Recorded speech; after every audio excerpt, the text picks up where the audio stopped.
제가 이어서 좀 잠깐 계십시오. 홍 차장님. 홍 차장님은 군 출신이지만 국정원에 얼마나 계셨습니까?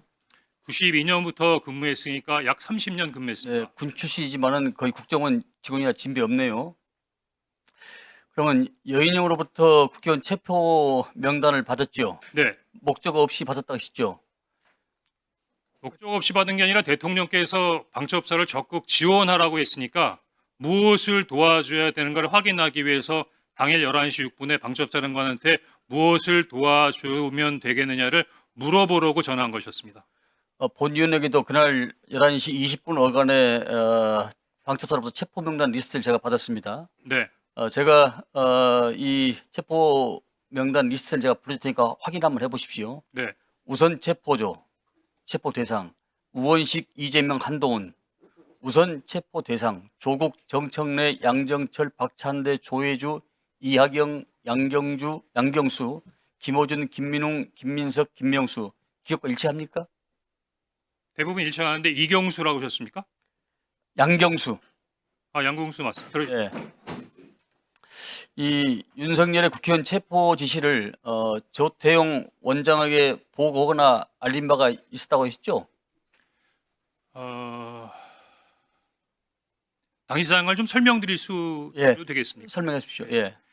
일단 오전에는 원장님께서 홍장원 차장으로부터 보고받은 적이 없다고 말씀하셨는데 오후에는 그래도 대통령으로부터 전화 받았다든가 방첩사를 지원하다든가 하는 부분에 대해 보고를 받았다고 말씀해 주셔서 제가 조금 마음이 가볍습니다. 다행입니다.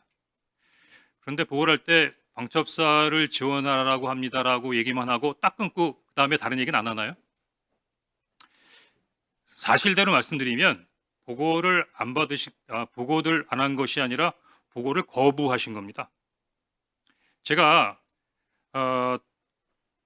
정무주의 때 얘기하지 않은 것은 내용 자체가 너무 민감한 부분이라서 다른 사람들하고 쉽게 공유할 수 있는 사항이 아니라고 생각했습니다. 그래서 일단 정무주회의를 마치고 제 보좌관에게 원장님께 보고 드릴 수 있는 사항인지 한번 확인해 보라고 했습니다. 그랬더니 오라고 말씀하셨고 제가 서둘러서 원장님실로 보고를 들어가는 것을 비서실 직원들이 다 봤으니까 아마 보고 드렸던 것 자체를 다르게 말씀하실 수는 없을 겁니다. 제가 물려고 들어가니까 원장님께서는 그 정무직 회의를 하셨던 그 소파에 그냥 앉아 계셨고 제가 앉자마자 원장님 제가 대통령님으로부터 전화를 받았습니다. 그런데 아마 대통령님께서 해외 출장을 이미 출발하셔서 아마 국내에 안 계신 줄 알고 저에게 전화하신 것 같습니다라고 얘기했는데 그 뜻은 원장님께서 그 다음날 아침에 일찍 해외 출장이 있으셨어요. 아마 국정원 정도의 출장은 대통령께서도 아셨을 테니까 아마 착오인지는 모르겠지만 왜냐하면 그 이외에는 저에게 전화할 이유가 없었기 때문이죠. 그 다음에 아무 말씀 없었습니다. 더구나 비상국무회의에 가서 대통령을 만나고 오셨을 텐데도 비상국무회의에 갔다 왔다라는 말씀도 없으셨습니다. 그래서 제가 이어서 대통령께서 방첩사를 지원하라고 합니다. 라고 하니까 아무 말씀도 없으셨습니다. 그래서 제가 사실은 조금 좀 놀라시라고 근데 방첩사에서 지금 이재명하고 한동훈을 잡으러 다닌답니다. 라고 말씀하시니까 다소 의외의 답을 받았습니다. 내일 아침에 얘기하시죠. 그래서 지금 드릴 수 있는 사항이 아니잖아요. 더구나 정무직 회의도 지금 TV에서는 계엄군과 시민, 경찰, 국회 관계자들이 엉켜서 정말 국가의 초유의 위기 상황으로 치닫고 있는데 국가안보를 책임지고 있는 순회회의에서의 어떤 결론이 내일 아침에 얘기하시죠? 그럼 그 야간 동안은 뭘 한다는 겁니까? 그래서 제가 원장님께 방첩사를 지원하라는 대통령의 지시가 있다고 하면서 방첩사에서 한동훈과 이재명을 잡으러 다닙니다 라고 말씀드리니까 내일 아침에 얘기하자고 말씀하셨고 그래서 제가 원장님 그래도 최소한의 업무 방향이나 지침은 주셔야죠 그렇게 말씀드렸더니 그 앉았던 소파에서 일어나서 가버리셨어요. 더 이상 보고 드릴 수가 없었습니다. 예, 그것을 우리 홍 차장께서는 원장이 정치 개입이라고 판단했다고 생각하십니까? 제가 보기엔 지금 원장님께서 정치 개입이라고 판단하는 것은 그 내용이 아니라고 생각합니다. 그 정치 개입이라고 원장님께서 말씀하신 건 다른 얘기인데요. 그 다음 날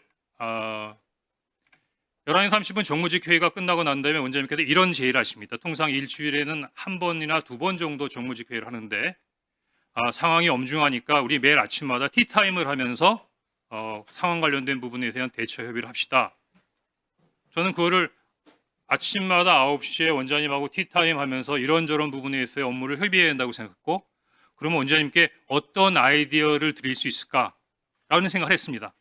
그래서 5일날 오후 정도로 기억이 되는데, 그때 오전에 야당 대표께서 비상계엄에 군을 동원해서 도리어 북한의 군사위협이 더 가중되는 면이 있다라는 발표를 하시면서 조금 북한 군사에 대한 북한의 군사 위협에 대한 약간의 불안감을 느끼시는 말씀을 하셔서, 그래 맞다. 지금 비상계엄을 뭐 대통령께서 직접 하신 부분이니까 대통령실에서 할 수도 있는 부분도 아니고 국회도 이렇게 혼란스러운 상태에서 그냥 원장님께서 야당에다가 얘기해서 북한 관련된 부분, 한반도의 안보 상황 우리 국정원이 잘 관리하고 있습니다.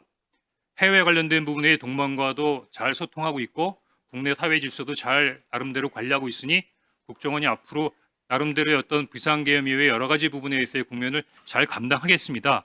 뭐 그렇게 전화 한 번 하는 게 없겠느냐고 브레인스톰 차원에서 그냥 건의드린 겁니다. 물론 네. 이것 때문에 원장님이 저를 경질했다고 생각지 않습니다. 가만히 계세요. 왜냐하면 지금은 다들 알고 계시지만 12월 6일만 하더라도 이런 사항에 대해서는 알고 계신 분이 많지 않았기 때문에 아마 원장님께서도 12월 6일 날 당일날 12월 3일 날 홍장원이가 대통령 말 안 들어서 경질한다는 말씀을 하실 수 없으셨을 겁니다. 다만 거기에 대한 이유로 그 이야기를 하신 것 같고, 다만 제 입장에서는 대단히 억울하고 문제시되는 게 대부분 잘 자세히 보시지 않으면 잘 모르시겠지만 국정원법 11조에 보면 국정원 직원이 정치 중립을 위반하면 7년의 징역에 처할 수 있도록 되어 있습니다. 그러면 원장님께서 평소와 다르게 11월 6일 12시에 국정원장께서 이례적으로 자청하셔서 기자회견을 한 상태에서 홍장원 차장을 정치 중립 의무의 위반으로 인사경질했다고 하는 부분은 죽으라는 거예요. 사법적으로 매장하겠다는 겁니다. 근데 그게 말씀으로 끝나지 않았습니다. 그 다음날 네이버를 쳐보면 금방 알 수 있는 시민단체에서 저를 고발했고, 12월 8일 그날이 대통령의 탄핵이 기각된 그 다음날 저는 검찰로부터 시민단체가 고발한 정치중립 의무 위반 혐의로 피의자로 검찰에 출두하라는 통보를 받습니다. 그러면은 이 정도면 국회에 공익제보 보호를 요청해야 되는 상황 아닙니까? 네, 맞습니다. 자, 그러면은 우리 홍 차장께서는 경질당한 것이 정치적 보복으로 느끼셨겠네요. 처음에는 두 가지로 나눠서 생각해야 되는데 12월 5일에 얘기할 때만 하더라도 저 대통령 좋아했습니다. 시키는 거 다 하고 싶었습니다. 근데 그 명단을 보니까 그거는 안 되겠더라고요. 예를 들어서 위원장님 집에 가셔서 편안하게 가족들하고 저녁 식사하고 TV 보시는데 방첩사 수사관과 국정원 조사관들이 뛰어들어서 수갑 채워서 벙커에 갖다 넣었다. 대한민국이 그러면 안 되는 거 아닙니까? 그런 게 매일매일 일어나는 나라가 하나 있습니다. 어디? 평양. 그런 일을 매일매일 하는 기관 어디? 북한 보위부. 이상입니다. 그래, 한 가지만 마지막 질문 드리겠습니다. 그 국정원 쪽에서 한동훈 대표한테 체포와 관련하여 이러한 전화를 한 바가 있습니까? 그러니까 저를 물어보시는 겁니까? 국정원을 얘기하시는 겁니까? 그러니까 차장님을 비롯한 국정원 내에서 일단 저는 방금 그 여당 의원님이 말씀하신 것처럼 한동훈이라는 분을 TV 이외에서는 뵌 적이 없고요. 전화 통화한 적 없습니다. 다만 국정원 내에서 어떤 일이 있었던 거에 대한 관련된 사항에 대해서는 특별한 정보 없습니다. 네, 알겠습니다.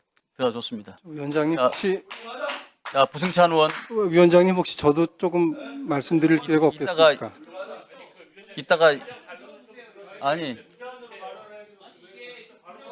그건 자 의원님들 가만히 있어 봐요. 위원장인 제가 추가 질의를 했잖아요. 그럼 제가 또 추가 질의를 할 테니까 잠깐 기다리시라고. 자, 그러면 지금부터 잠시만 주목해 주시기 바랍니다. 제가 구독자분들을 위해서 선물 하나를 준비했는데요. 제가 항상 여러분들께 드리는 말씀이 있습니다. 뉴스만 평소에 잘 챙겨보셔도 돈이 되고 돈을 벌 수 있다라고 말씀을 드렸는데요. 여러분들은 여기 보시는 삼성전자 뉴스를 보고 어떤 생각이 드세요? 아니면 정치인들의 뉴스, 날씨 뉴스를 보고는 어떤 생각이 드시나요? 그냥 뉴스만 보고 끝내는지 아니면 이 뉴스를 어떻게 이용할 수 있는지 이 부분을 고민하고 계시는지를 되물어보고 싶습니다. 그 이유가 뭐냐 하면 제가 지난번에 여러분들께 뭐라고 말씀을 드렸었죠? 지금은 반도체 섹터를 눈여겨보셔야 한다고 말씀드렸습니다. 그리고 나서 이런 썸네일들 뉴스를 통해서 많이 보셨을 겁니다. 반도체 내용이 이슈가 됐을 때 부자들은 어떻게 생각한다? 반도체 관련주들은 뭐가 있는지, 어떤 종목이 가장 좋은지, 어디에 투자해야 돈이 몰리는지 자연스럽게 생각한다고 제가 말씀을 드렸죠. 그 이유가 뭐냐 하면 부자들이 봤을 때는 이슈가 곧 돈으로 이어지고 그 이슈가 나에게 돈을 벌어준다는 경험적 확신이 있기 때문에 부자들은 항상 이런 사회적 이슈를 관심 있게 챙겨본다고 제가 말씀을 드렸습니다. 이번에도 마찬가지인데요. 제가 지난번에 시청자분들과 함께하는 주식으로 수익 내기 이벤트를 진행했었죠. 당연히 100% 무료로 진행을 했었고요. 여기 보시면 아시겠지만 제가 지난번에도 구독이라고 보내주신 모든 시청자분들께 반도체 관련주 중에 가장 크게 급등할 딱 한 종목, 많은 종목도 아니라 한미반도체 한 종목을 여러분들께 추천드렸어요. 그러면서 여기 나와 있는 대로 정확히 얼마에 매수해야 하는지, 그리고 수익률이 어느 정도 나왔을 때 팔아야 하는지를 이런 부분들까지 여러분들에게 정확히 알려드렸었는데 지금 실제로 어떻게 되었다? 오른쪽을 보시면 아시겠지만 제가 지난번 문자 발송으로 이 한미반도체를 소개해드리고 나서 실제로 이렇게 5배 이상 어마무시한 상승이 나왔습니다. 100만 원만 투자를 했어도 무려 500만 원이 넘는 수익금이 생긴 거죠. 그래서 당시에도 굉장히 많은 분들이 제가 드린 이 한미반도체로 수익을 내실 수가 있으셨을 텐데요. 다시 한번 축하드린다고 말씀을 드리겠고 이번에도 마찬가지입니다. 앞으로도 2024년, 2025년 계속해서 기대해볼 섹터는 AI입니다. 그 중에서도 AI 반도체는 그 누구도 부정할 수 없는 미래성장 산업입니다. 그러면 우리가 어떻게 생각해 볼 수 있을까요? AI 반도체 종목 중에 앞으로 크게 대장 역할을 하면서 10배 이상 급등할 수 있는 텐베고 종목을 지금부터 열심히 추적해야 한다는 겁니다. 큰 돈을 투자하지 않더라도 월급의 일부분 아주 소액이라도 이 종목을 모아가야 수백 %의 수익률을 손에 쥘 수 있는 것이죠. 지금 여러분이 보고 계시는 이 유튜브 또한 AI 반도체와 아주 밀접한 연관이 있고 반도체야말로 대한민국의 핵심 산업으로 앞으로 더더욱 시장은 성장할 수밖에 없습니다. 그렇기 때문에 제가 이번에도 뭘 보내드리고 있냐면 지난번과 똑같이 구독이라는 문자를 보내주시면 제가 AI 반도체 관련주 중에 앞으로 대장주 역할을 하면서 주가가 가장 크게 급등할 한 종목을 여러분들께 문자 발송으로 종목명과 사고 파는 시점을 모두 알려드릴 건데요. 그 문자를 받고 여러분들이 주식으로 돈 버는 연습을 한번 해보셨으면 좋겠고요. 혹시라도 나는 주식을 하지 않는다 하시는 분들은 주변에 주식하시는 지인분들에게 말씀을 해주셔도 되고요. 아니면 연세가 있으셔서 투자가 어렵다 하시는 분들은 이 종목을 자녀분들에게 한번 사봐라. 이걸로 한번 수익을 내봐라. 이렇게 조언을 해주실 수도 있는 거겠죠. 그래서 지금 이 영상을 보시는 시청자분들 중에 나도 이번 종목이 좀 궁금하다 하시는 분들은요. 누구나 상관없이 그리고 어느 시간대나 상관없이 부담없이 010-2514-5930번으로 구독이라는 문자 보내주시면 제가 이번에도 똑같이 무료 추천 급등주 문자를 보내드리겠습니다. 이해되시겠죠? 제 번호 010-2514-5930번으로 구독이라는 문자 보내주시면 여러분들이 직접 이슈를 통해서 돈 버는 연습을 해보실 수가 있는 거고 제가 돈을 받는 것도 아니고 투자를 대신해 드리는 것도 아니기 때문에 부담 없이 신청해 주시면 되는 겁니다. 그리고 수익이 나면 저는 다른 것은 하나도 바라지 않습니다. 제 채널에 구독, 좋아요 한 번씩만 눌러주시라 이렇게 다시 한번 말씀을 드리겠습니다.